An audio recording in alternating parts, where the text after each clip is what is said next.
₹500 ঘরে ঘরে লিচু দাম হচ্ছে না।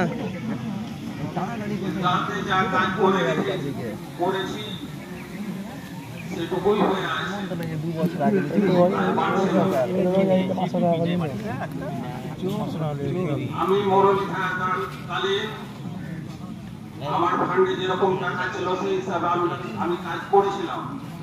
টাকার ফান্ড ছিল না বলে কাজ করতে পারিনি।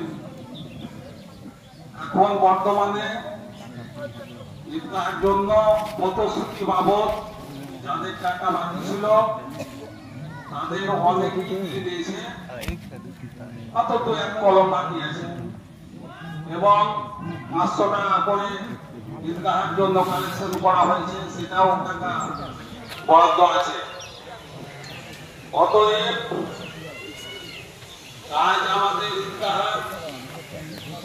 শুরু হবে ইনশাআল্লাহ। সেটা কখন হয় সেটা দেখা যাক,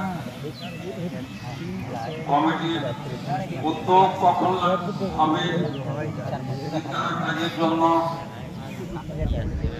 তবে ইনশাআল্লাহ কাজ হবে। ঈদগাহের জন্য যারা